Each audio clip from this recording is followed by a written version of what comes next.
Reach the Unreachable, menjangkau yang tak terjangkau. Ada begitu banyak daftar tunggu yang masuk pada kami, mereka yang mengharapkan bantuan, guru agama, mahasiswa teologi dan hamba Tuhan, dan para calon partner ini yang masuk dalam daftar tunggu, tentu kami akan carikan member atau anggota Mission Care. Siapa member itu? Mereka yang memiliki kepedulian, memiliki hati dan punya berkat untuk bisa berbagi. Satu contoh, dalam siaran ini Ibu Levina bersedia untuk menjadi member. Hari Rabu, jam 9 sampai dengan jam 10 malam. Kita bisa saling berbagi beban agar pelayanan yang ada di Kalimantan Timur ini bisa terlayani lebih baik, agar kehidupan para hamba Tuhan, guru-guru agama yang ada di pelayanan dimanapun kehidupan mereka lebih bisa terangkat. Orang yang mau berbagi adalah orang yang membagi sebagian hidupnya. Disiarkan di Radio Heartland FM, Your Family Station. Mari bertumbuh dan berbagi dalam program Reach the Unreachable, dipersembahkan oleh Mission Care Chapter Samarinda.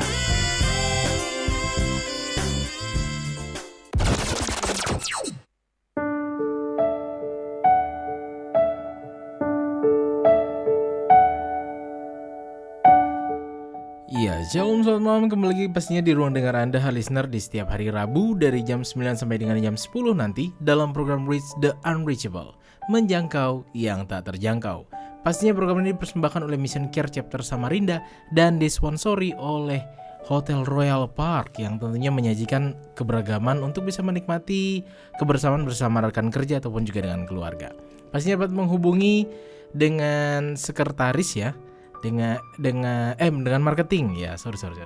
Dengan marketing dengan Andi di 0852 50 11 4216, dengan Misi di 0813 4711 4227 dan juga dengan Noli di 0812 9645 1117. Pastinya bisa datang langsung ke Hotel Royal Park Samarinda Jalan Sentosa nomor 1. Dan tentunya malam hari ini Mayor sudah ditemani dengan dua pribadi yang bisa dibilang nih menguatkan nih, karena tentunya akan banyak topik-topik menarik yang akan kita bahas malam hari ini.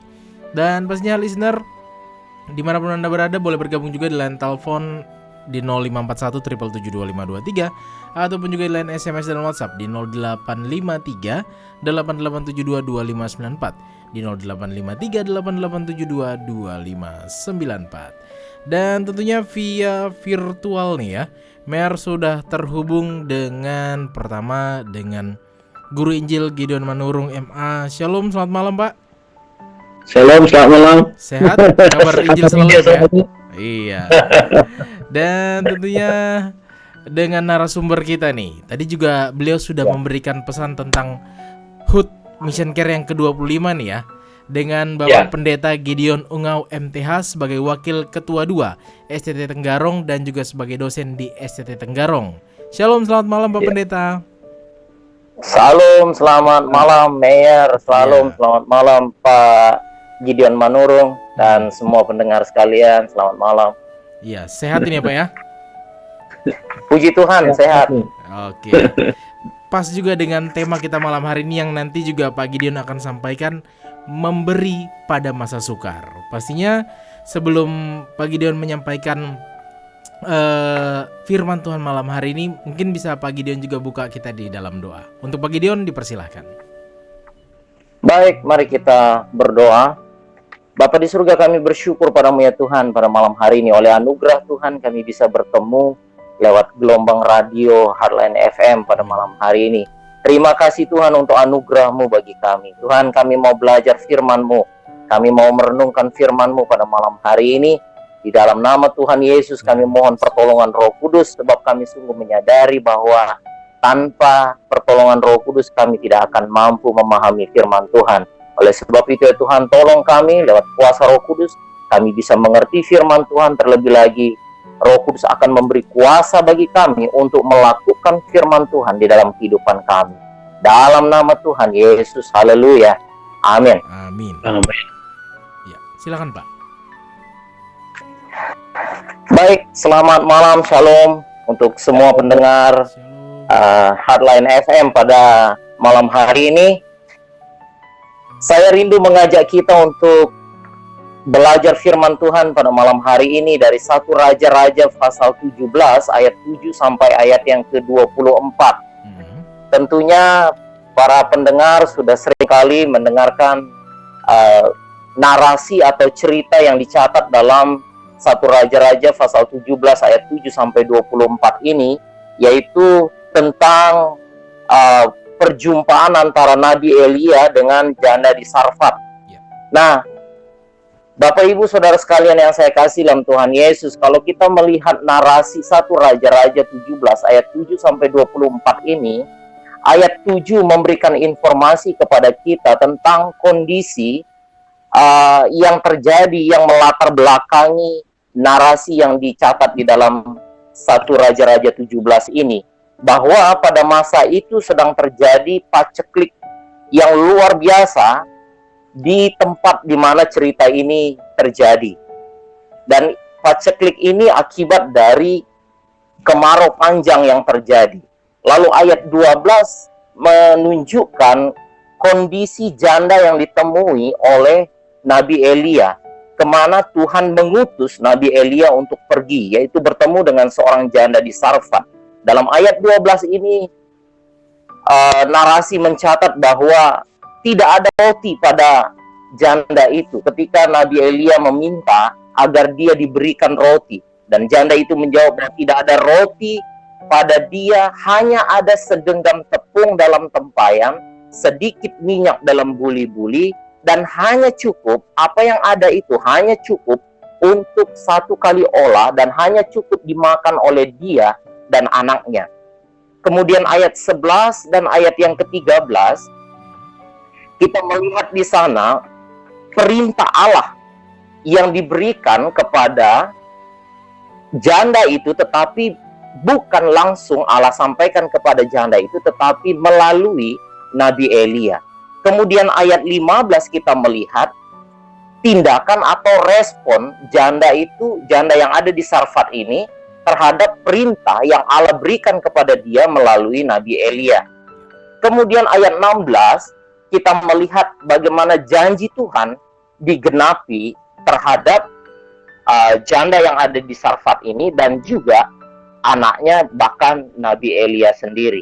Kemudian menarik ayat 17 dan ayat yang sampai ayat yang ke-24 terjadi suatu ekspansi masalah atau terjadi suatu masalah di luar situasi yang sebelumnya, di mana anak dari janda yang di Sarfat ini meninggal dunia, dan kita melihat bagaimana selanjutnya Allah memberikan sesuatu yang di luar kondisi yang ada pada dasarnya, yaitu kelaparan itu. Sesuatu yang lebih besar kita lihat di sini, yaitu pemulihan hidup atau pengembalian nyawa dari anak janda di Sarfat ini. Nah, Bapak Ibu Saudara sekalian yang saya kasih dalam Tuhan, ada 2 makna dari narasi ini yang ingin saya ajak kita untuk renungkan pada malam hari ini. Yang pertama, kalau kita melihat dari narasi tentang janda di Sarfat ini, makna pertama yang kita lihat di sini ialah bahwa mengenai hal memberi itu merupakan perintah Allah. Itu adalah perintah Tuhan. Bukan perintah manusia, tetapi Allah sendiri yang memerintahkan untuk memberi. Walaupun Allah tidak langsung berbicara kepada janda Sarfat ini tentang perintah itu, dia tidak langsung menyampaikan perintah itu kepada janda Sarfat ini, tetapi kita melihat perintah itu disampaikan lewat Nabi Elia dan lewat kondisi Nabi Elia pada saat itu. Kalau kita melihat konteks sebelumnya, ayat-ayat sebelumnya, kita melihat bahwa tempat pengungsian pertama Nabi Elia, yaitu Sungai Kerit, menjadi kering. Kemudian Allah perintahkan Nabi Elia untuk berangkat ke Sarfat untuk menemui janda ini. Dan di saat seperti ini, Nabi Elia sudah kehilangan sumber makanan, sumber minuman, karena Sungai Kerit sudah menjadi kering. Sehingga kondisi Nabi Elia saat itu, dia sedang dalam keadaan tanpa makanan dan tanpa minuman. Dan kondisi itu lalu hadir di depan janda Sarfat ini. Dan itu merupakan perintah Allah kepada janda yang ada di Sarfat ini ditegaskan oleh Nabi Elia dan kondisi Nabi Elia pada saat itu. Jadi Bapak Ibu yang saya kasih dalam Tuhan, hal memberi ini merupakan perintah Allah bagi siapapun. Bagi saya dan Bapak Ibu saudara sekalian. Memberi dalam hal ini merupakan perintah Allah kepada setiap orang Kristen. Mungkin kita tidak akan menerima perintah langsung dari suara langsung dari Allah yang mengatakan, pendeta Gideon, kamu harus memberi kepada si ini, kamu harus memberi kepada si ini, kamu harus memberi untuk mendukung penginjil ini di sana, kamu harus memberi untuk mendukung pelayanan pekerjaan Tuhan yang ada di sana. Allah mungkin tidak akan langsung datang berbicara seperti itu kepada kita, tetapi perintah itu akan Allah sampaikan lewat kondisi-kondisi yang ada di sekitar kita. Ketika kita melihat orang-orang yang membutuhkan, ketika Allah mempertemukan kita dengan orang-orang yang membutuhkan, ketika Allah mempertemukan kita dengan penginjil-penginjil yang sangat membutuhkan, ketika Allah menghadapkan kita pada suatu kondisi pelayanan yang sangat membutuhkan, maka sesungguhnya Bapak Ibu yang saya kasih dalam Tuhan Yesus, itu adalah perintah Allah kepada saya dan Bapak Ibu saudara sekalian untuk memberi. Ini adalah makna yang pertama. Dan ketika itu adalah perintah Allah, maka siapa yang dapat menghindar dari itu? Tidak ada seorang pun yang dapat menolak ketika itu adalah perintah Allah. Makna yang kedua Bapak Ibu yang saya kasih dalam Tuhan Yesus, dari narasi ini, makna yang kedua yang dapat kita renungkan ialah bahwa tidak perlu takut dalam hal memberi. Apapun kondisi kita, apapun keadaan kita.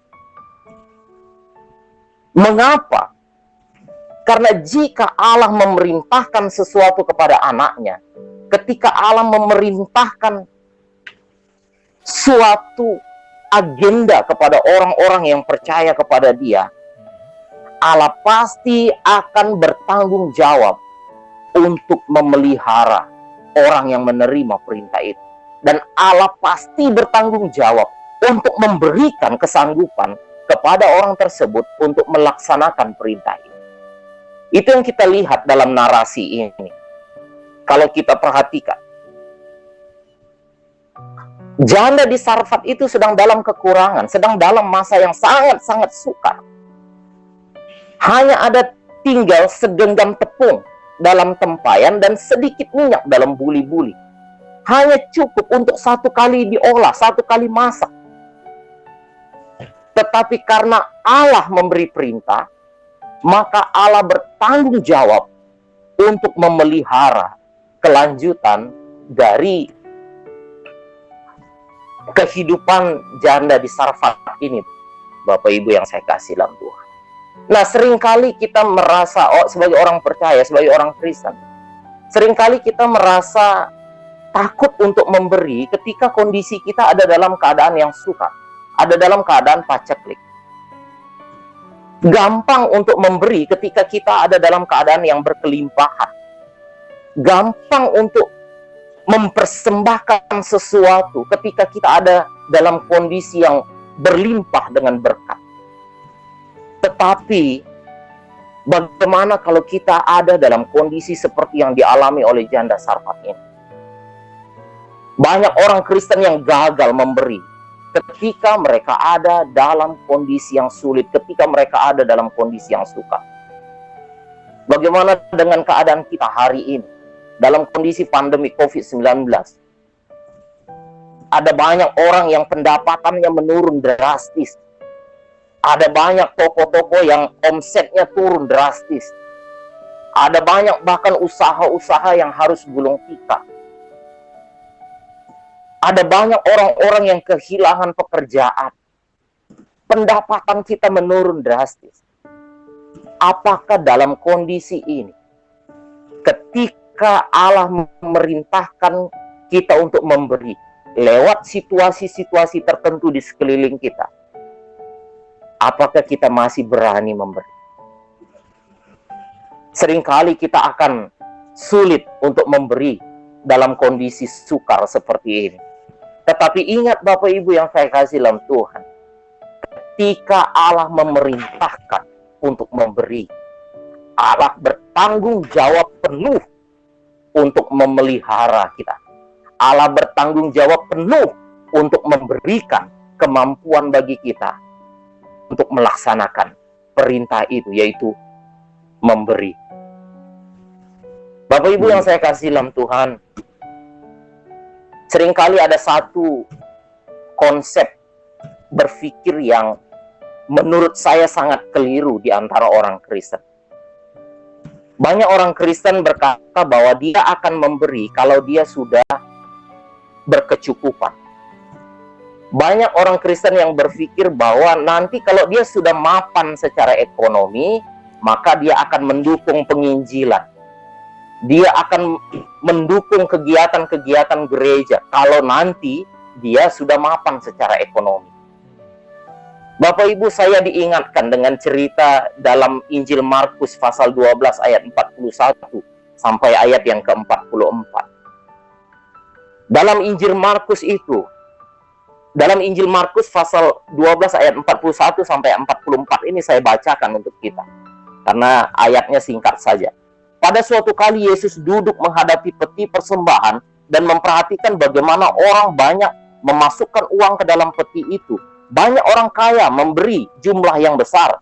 Lalu datanglah seorang janda yang miskin dan ia memasukkan 2 peser, yaitu 1 duit.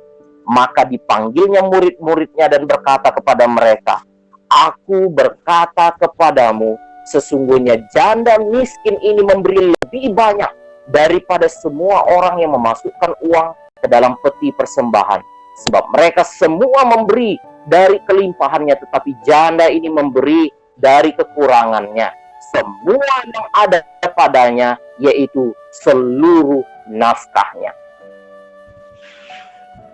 Orang Kristen tidak perlu menunggu sampai dia mapan secara ekonomi baru bisa terlibat dalam mendukung penginjilan. Orang Kristen tidak perlu menunggu sampai dia berkelimpahan untuk bisa memberi kepada pelayanan pekerjaan Tuhan.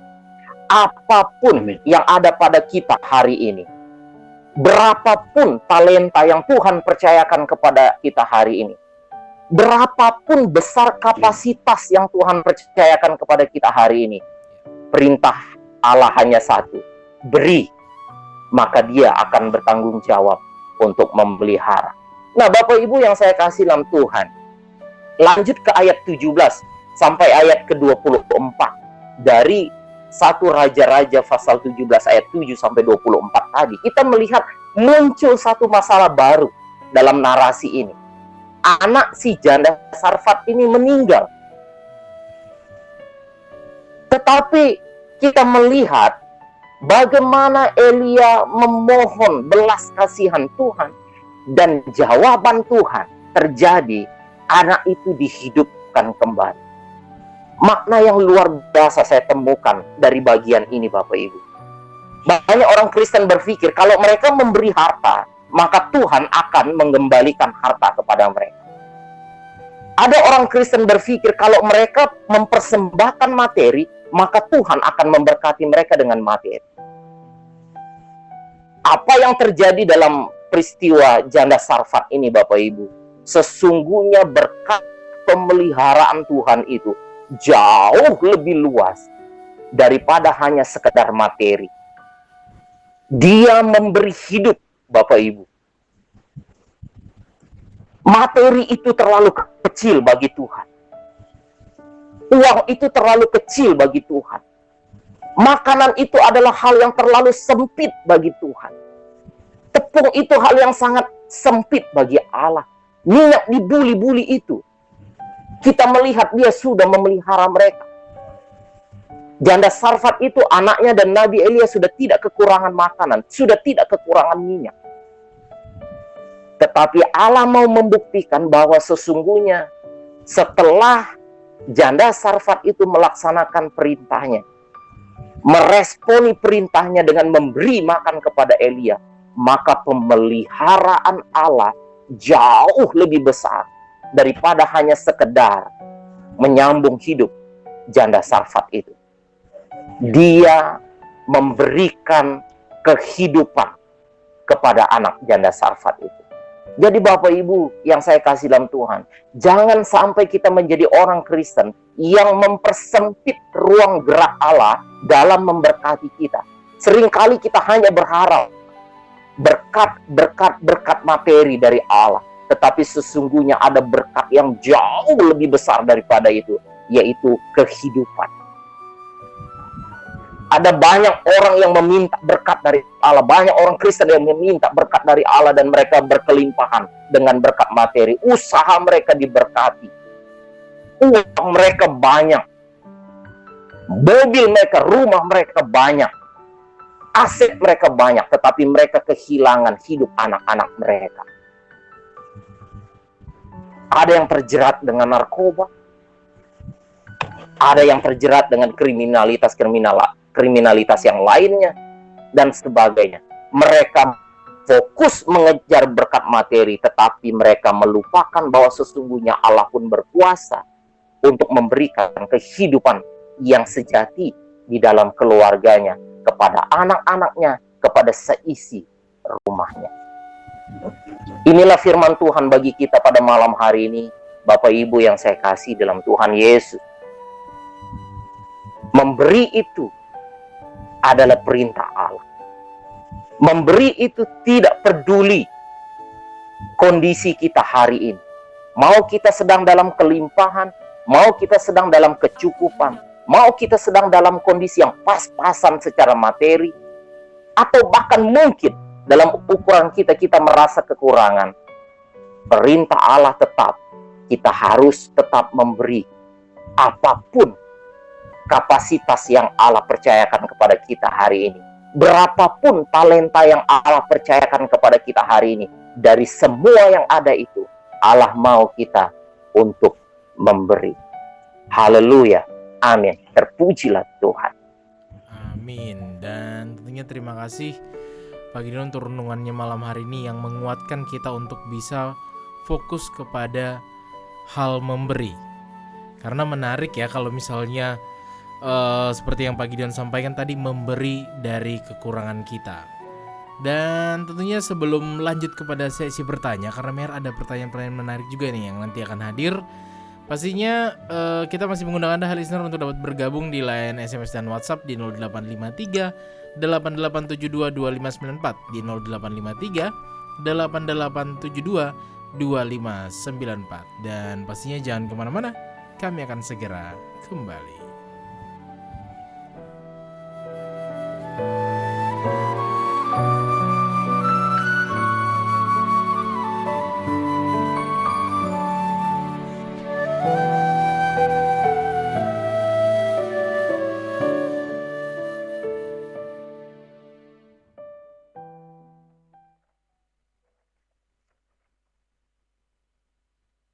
Aku hendak sujud ke arah bait-Mu yang kudus dan memuji nama-Mu. Oleh karena kasih-Mu dan oleh karena setia-Mu. Pada hari aku berseru, Engkau pun menjawab aku. Engkau menambahkan kekuatan dalam jiwaku.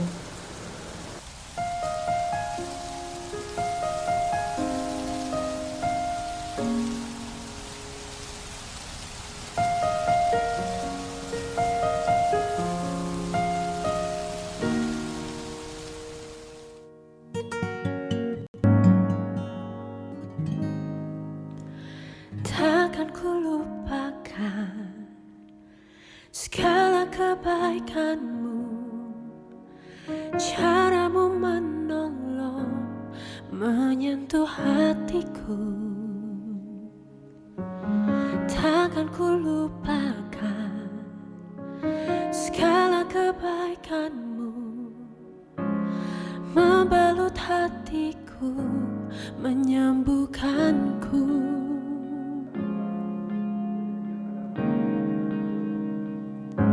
Saat ku berseru, Engkau pun menjawab. Engkau menambahkan kekuatan jiwaku. Karena kasih-Mu dan karena setia-Mu, tempat perlindungan dan pertahananku. Sungguh Kau yang ku percaya.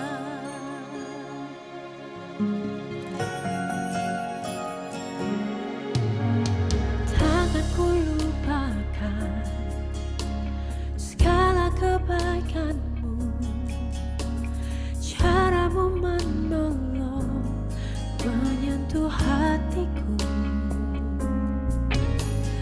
Takkan ku lupakan segala kebaikan-Mu, membalut hatiku, menyembuhkanku.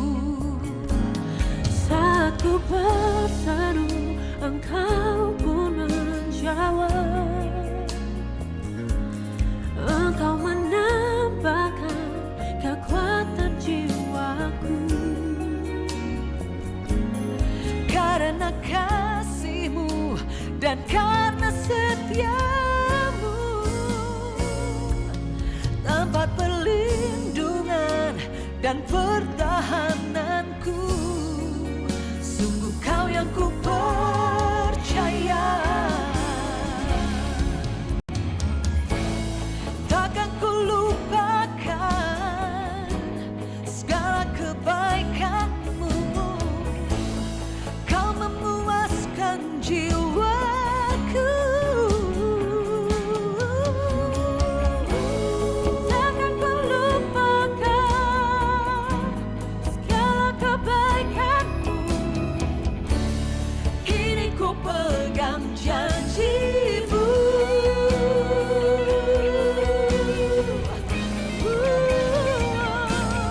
Saat ku berseru, Engkau pun menjawab. Engkau menambahkan Kekuatan jiwaku. Karena kasih-Mu dan karena setia-Mu, tempat perlindungan dan pertahananku. Sungguh Kau yang ku percaya.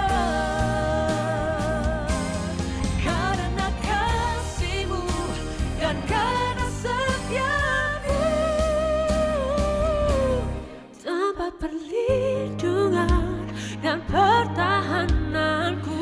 Kau pertahananku. Tempat perlindungan dan pertahananku. Sungguh Kau tempat perlindungan dan pertahananku.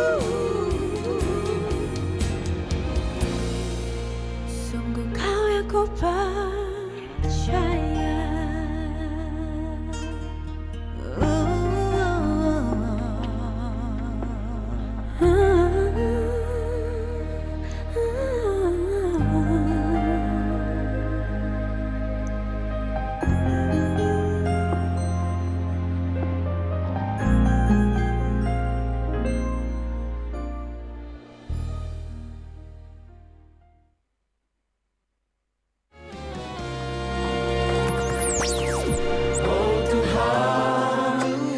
Shalom, perkenalkan nama saya Sterliu Mapo.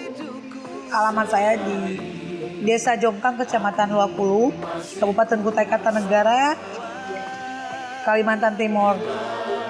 Tempat pelayanan saya sebagai guru agama di SDN 013 Palaran.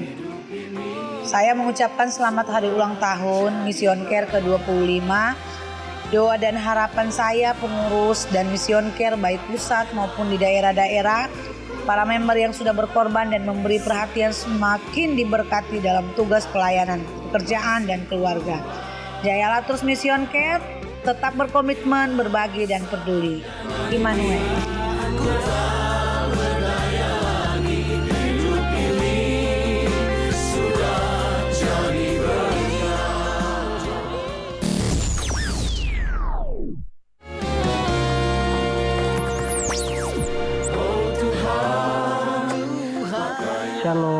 Nama saya Pendeta Rigel Salu dari Gereja GPDI, alamat Bengkuring RT 39 Kelurahan Loipu, Kecamatan Tenggarong, Kabupaten Kutai Kartanegara, Kalimantan Timur. Saya sebagai partner mengucapkan selamat ulang tahun Mission Care yang ke-25 tahun. Doa kami semoga Tuhan memberkati terus Mission Care dan para pengurus dan donatur, biar terus dipakai Tuhan, jaya terus Mission Care, tetap berkomitmen, berbagi dan peduli. Immanuel.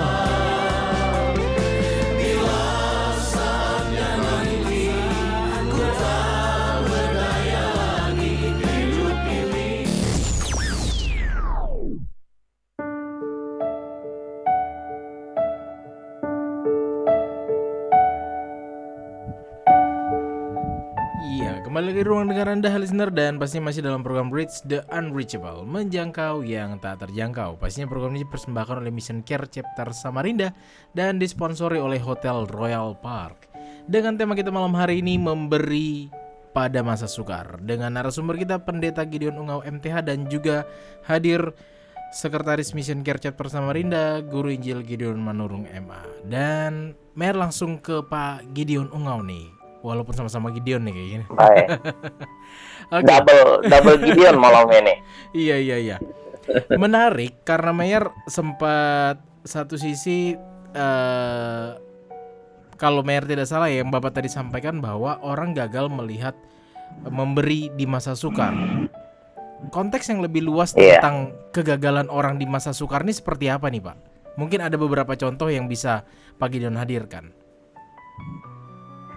Ya, seringkali misalnya ketika kita kondisi ekonomi kita sedang mengalami keterpurukan atau ya kita sedang membangun, katakanlah kita sedang punya rencana ke depan untuk membangun sesuatu, lalu itu menjadi alasan bagi kita untuk menahan diri dalam hal memberi.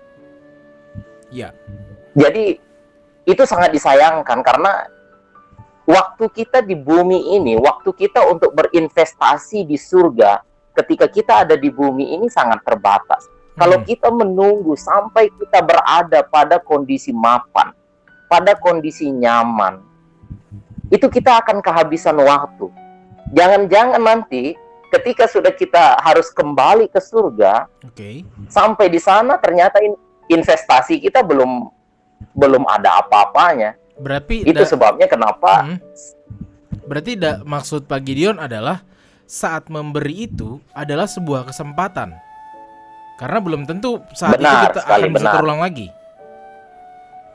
Betul, belum tentu kita akan dapat kesempatan lagi untuk bisa memberi, untuk bisa berinvestasi di surga. Ya, banyak saat itu ini. Sebabnya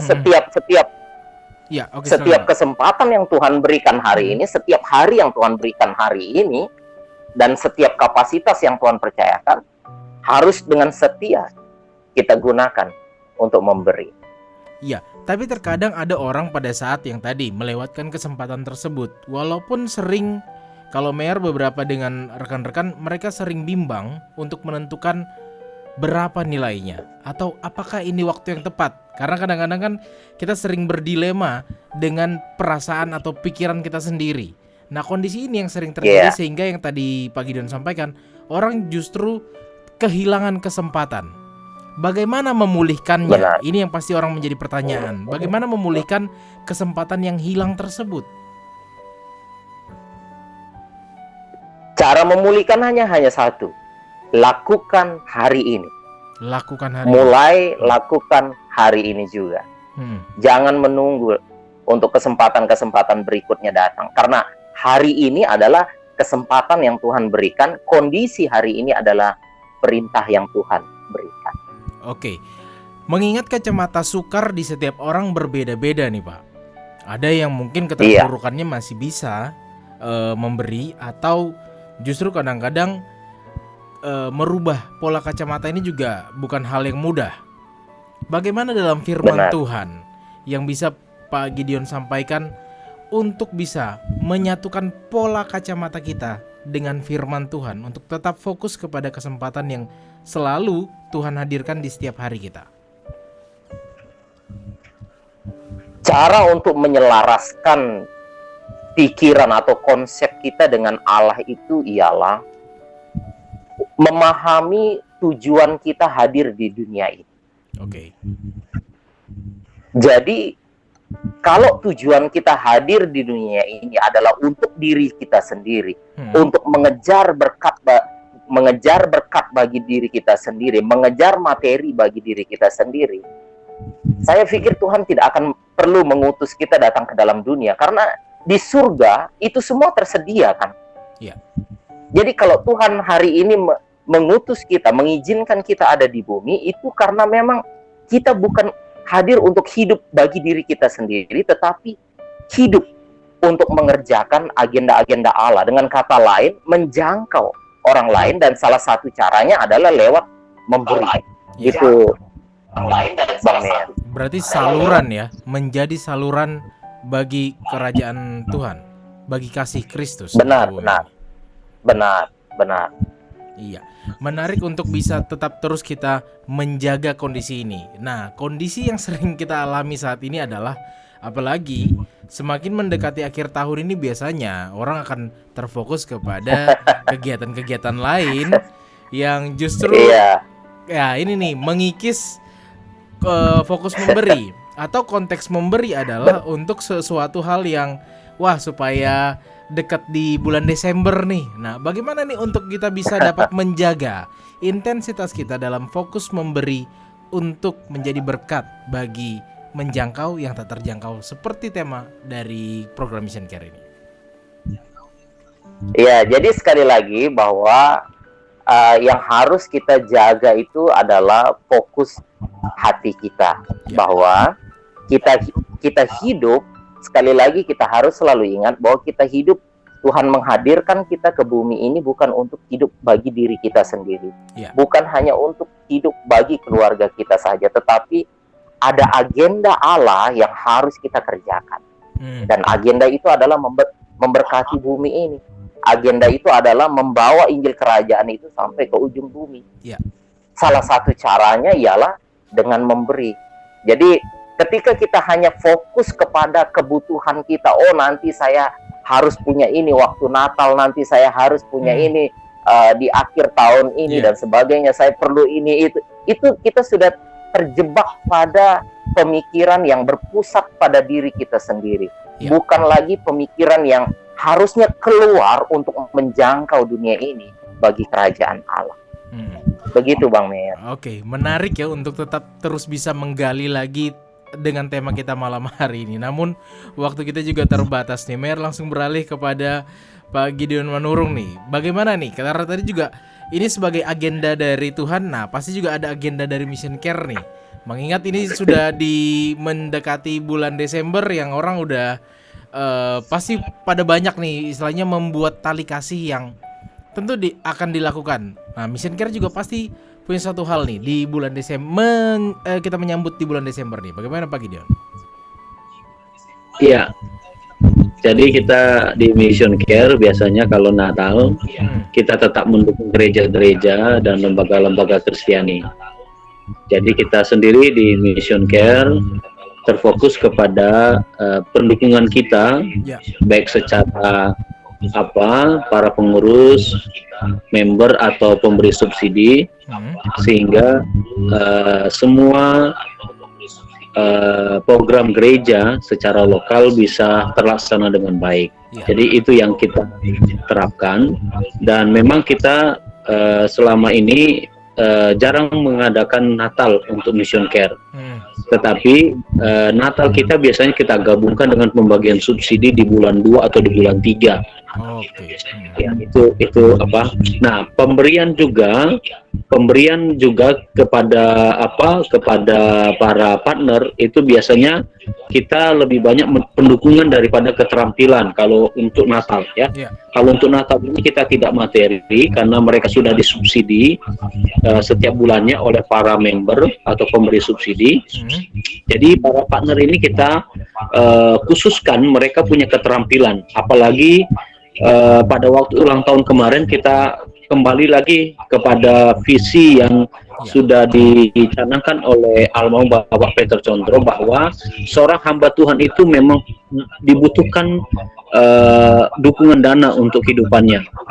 Tetapi bukan hanya dukungan dana saja, tetapi keterampilan dia juga, yaitu pengetahuan dia, pengetahuan teologi, keterampilan dia di bertahan hidup di pelayanan itu harus dipikirkan. Makanya kita memiliki mission care secara pelatihan bagi para partner. Lalu yang kedua, kita juga melihat bahwa kesehatan daripada partner dan member itu sangat perlu. Jadi itu menjadi fokus kita juga. Jadi paling tidak ketiga hal ini, baik mereka menerima subsidi, mereka memiliki keterampilan, dan juga akhirnya mereka memiliki kesehatan. Dan ini harus saling bersinergi di dalam pelayanan di Mission Care. Ya, jadi paling tidak Natal, ya setiap Natal itu biasanya kita arahnya ke situ. Ya, bagaimana Pak Gideon? Jadi semua aspek dapat perhatian yang seimbang ya Pak Gideon Manurung. Iya, kita usahakan seperti itu. Memang Mission Care Chapter Samarinda itu berusaha untuk 3 itu. Makanya kita tidak memberi seperti chapter-chapter yang lain. Seluruh Indonesia chapter-chapternya ada setiap bulan dan 3 bulan.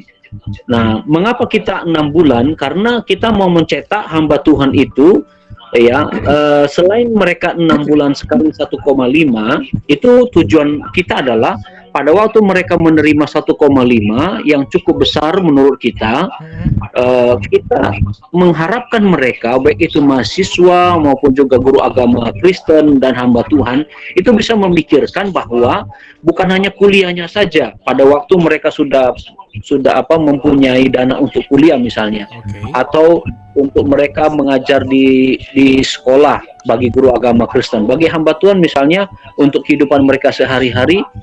Nah, 500-nya itu mereka gunakan untuk sebagai benih yang mereka tabur di dalam keterampilan, misalnya pertanian, lalu melihat juga kesehatan mereka. Ya, jadi bagaimana kesehatan mereka bisa membayar BPJS misalnya. Konteks kesehatan itu berarti supportnya adalah kepada BPJS pribadi seperti itu, Pak? Iya, kita untuk sementara waktu ini kita arahnya ke situ. Karena apa? Karena kita tahu namun ada beberapa ini sebenarnya supaya partner tidak mengharapkan. Ya, partner tidak mengharap. Tetapi kalau memang ada hamba Tuhan atau mahasiswa atau guru agama Kristen semasa periode 3 tahun itu dia mengalami kesulitan, nah biasanya kita mencarikan dana itu. Ya, berarti itu di luar biasanya dari 1,5 itu ya Pak ya? Iya, betul.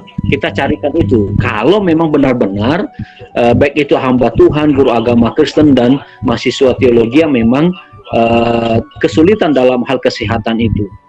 Tetapi pada waktu mereka normal, ya mereka bisa membagi itu dengan kekuatan Tuhan, karena pembagian memanage keuangan yang mereka terima itu nanti itu menjadi sesuatu dasar untuk mereka lebih lagi untuk pelayanan setelah mereka tidak disubsidi. Jadi istilahnya subsidinya bisa berkelanjutan walaupun sudah selesai dari mission care seperti itu ya Pak ya? Subsidi dari apa yang mereka bisa karyakan gitu. Iya, betul. Seperti saya, waktu saya menerima subsidi dari Mission Care pada waktu tahun 2000 sampai tahun 2000 ya. Tahun 2000 ya, sampai 2002. Ya, saya walaupun pada waktu itu hanya 100.000 itu saya untuk kuliah. Ya, 50.000 pada zaman saya, 50.000 itu besar sekali. Nah, sampai hari ini 50 itu saya tetap disebut dana abadi dalam pelayanan saya. Sampai kepada saat ini saya memiliki dana abadi 50.000 rupiah itu, 50 rupiah itu, dan saya kembangkan untuk pelayanan kepada hal-hal yang misalnya contohnya saya membuka pertanian dan sebagainya. sehingga bisa membantu misalnya mahasiswa STT Petra misalnya. Lalu beberapa mahasiswa STT Tenggarong tanpa mereka ketahui tiba-tiba mereka memiliki uang rekening pribadinya saya kirim gitu karena mereka mengalami kesulitan seperti itu. Menarik ya. Oke deh, dan tentunya waktu kita sudah berada di penghujung nih. Dan pastinya kembali kepada Bapak Pendeta Gideon Ungau nih. Apa yang menjadi tema atau kesimpulan dari pembahasan kita malam hari ini tentang memberi pada masa sukar dan juga bagaimana untuk bisa memberikan motivasi kepada calon-calon member untuk tetap terus bisa menjadikan salah satu sarana mission care sebagai solusi kita untuk bisa memberi pada masa sukar.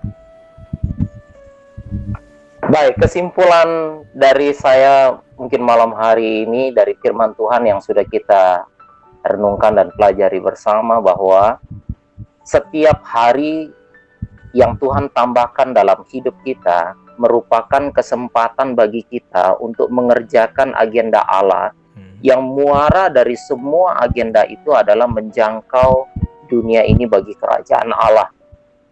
Nah, kesempatan itu Allah berikan kepada kita lewat pemberian kita. Jadi jangan pernah ragu untuk memberi, dan jangan pernah menunggu kesempatan berikutnya atau kesempatan kedua. Karena hari ini adalah kesempatan itu dan harus segera dikerjakan hari ini. Masalah selanjutnya ialah itu diambil alih oleh Tuhan. Pemeliharaan hidup kita ada di dalam tangan Tuhan. Karena kalau Tuhan yang memberikan amanat, Tuhan bertanggung jawab sepenuhnya untuk memelihara dan memberikan kekuatan bagi kita untuk melaksanakan amanat itu. Tergantung pada respon hati kita terhadap amanat atau perintah yang Allah berikan kepada kita. Demikian, Bang Meyer. Iya, terima kasih buat Pak Gideon Ungau untuk kesimpulan kita malam hari ini. Dan Pak Gideon Menurung, ada informasi terakhir sebelum menutup? Ya. Baik, berita dari Mission Care, Pak Meyer dan juga Pak Gideon Ungau, ya kita bersyukur bahwa acara ulang tahun Mission Care yang ke-25 sudah berjalan dengan baik. Kita bersyukur kepada Tuhan bahwa kami secara khusus di lembaga Mission Care, lembaga Kristiani yang selalu menjaga komunikasi dengan beberapa sekolah teologi, hamba-hamba Tuhan, dan juga terima kasih juga Meyer kalau Meyer juga terlibat menjadi member ini lewat istri. Terima kasih. Ya, memang di masa-masa pandemi seperti ini kita berpikir bahwa mungkin ya banyak para pengusaha atau para member akan sedikit mundur ya dari apa yang mereka perjuangkan untuk mendukung bagi partner-partner kita, baik itu hamba Tuhan, guru agama Kristen maupun mahasiswa teologi. Ternyata kita melihat bahwa selama pandemi ini beberapa anak-anak Tuhan yang tetap setia bertahan menjadi member, bahkan mereka menambahkan lagi beberapa kehidupan mereka ya. Jadi mereka bisa menambah termasuk juga Meyer ini Pak Gideon Ungau. Haleluya, puji Tuhan, puji Tuhan. Dan kita bersyukur juga ada kisah yang menggelitik saya sebenarnya pada waktu acara ulang tahun, Pak. Saya dalam tanda petik seperti memaksa para partner untuk ikut ulang tahun. Jadi saya bilang, kalau kalian mau ikut ulang tahun, kalian bukan seperti orang luar. Artinya simpatisan itu kan bisa nonton di YouTube ya. Tetapi ini kan setiap yang ikut ini terdaftar di panitia. Jadi pengurus pusat dan pengurus pusat kita DPP Mission Care dan pengurus chapter-chapter seperti kita di Samarinda ini mendukung bahwa setiap anak-anak itu harus ikut. dan saya semacam dalam tanda petik memaksa mereka. Jadi ada dua yang saya paksa mereka untuk ikut. Contohnya ya, salah satu namanya Febriani, itu partner kita itu Febriani. Jadi sebisa mungkin walaupun ujian skripsi kan setelah ujian skripsi kan tidak sampai jam 10, jam 9. Nah jam 10 itu kamu ikut, yang penting kamu daftar. Saya bilang begitu kan. Nah ternyata ya ini aja Mayor dan Pak Gideon Ungau, chapter Jakarta aja bilang, waduh, mengapa ya chapter Samarinda itu kelimpahan berkat? Karena apa? Karena door prize-nya itu tiga-tiganya. Ini paling banyak loh. Iya. Paling banyak itu. Haleluya. Ya kita dapat 3. Jadi door prize 252. Salah satunya adalah mahasiswa kita di STT Tenggarong, Febri itu. Lalu hamba Tuhan juga saya paksa. Jadi kamu berdoa dengan Tuhan, saya bilang supaya sinyalnya baik. Jadi dia ikut juga walaupun dia di Mahulu. Dan yang terakhir memang ada satu sekolah mahasiswi yang sudah alumni itu cukup besar, dia dapat 725.000. Ya. Jadi paling tidak saya bilang sama Febriani, sama pendeta itu, sama satu alumni ini, saya bilang, nah kalau Tuhan lihat bahwa kepedulian kami pengurus ini supaya kalian ikut itu bukan sekedar materi, tetapi bagaimana Tuhan mengetahui kebutuhan yang paling mendasar dalam hidup ini. Saya bilang begitu. Jadi kepedulian itu dan kepedulian itu yang membuat kita mau berbagi dengan seluruh kita. Ya semacam kita paksakan mereka untuk ikut, tetapi paling tidak puji nama Tuhan. Pengurus chapter itu bilang sama saya, Mayor, Pak Gideon, waduh, ini kelimpahan berkat ini chapter Samarinda karena luar biasa, puji Tuhan. Ya, 900 orang yang terdaftar itu, 900 yang terdaftar dari panitia. Waktu diundi itu chapter Samarinda dapat 3 orang yang mendapat Haleluya. Haleluya. Itu tanda-tanda chapter Samarinda itu tetap konsisten untuk peduli dan berbagi gitu, Mayor. Jadi kita mengucap syukur dan kita berdoa bahwa di masa-masa pandemi ini kita tetap mengikatkan diri kepada partner, dan untuk mereka ikut Pak Gideon Ungau, mereka ikut ibadah setiap 2 minggu sekali. Jadi ada kerinduan dari Pak Yes, Wakil Presiden Chapter, kalaupun mereka nanti kesulitan pulsa ataupun internet, nah itu kita sedang menggalakkan supaya nanti minimal mereka 1 bulan dikasih pulsa internet lah, supaya mereka bisa ikut ibadah. Ya, karena supaya maksudnya tidak kendor, mereka tetap ada perhatian gitu Pak Gideon Ungau, sehingga mereka supaya mereka sungguh-sungguh memang diperhatikan oleh kita. Itu berita dari kita, Mayor, dan kita berdoa nanti di tahun mulai 2001 kita akan mendirikan sekolah-sekolah Kristen untuk anak-anak Tuhan yang ada di seluruh Indonesia ini. Ya, jadi percontohan itu ada 2 provinsi. Kalau Tuhan berkenan itu pertama di Papua, dan kita doa Kalimantan Timur akan menjadi percontohan juga. Jadi doakan ini kerinduan daripada DPP Pusat, Mission Care Pusat Jakarta. Jadi percontohan ini nanti bisa membangkitkan bahwa nanti contohnya misalnya mahasiswa STT Tenggarong, misalnya pelayanan di daerah mana gitu yang banyak orang Kristennya, nah supaya mereka tetap kuat, itu kita dirikan sekolah. Itu semacam itulah nanti yang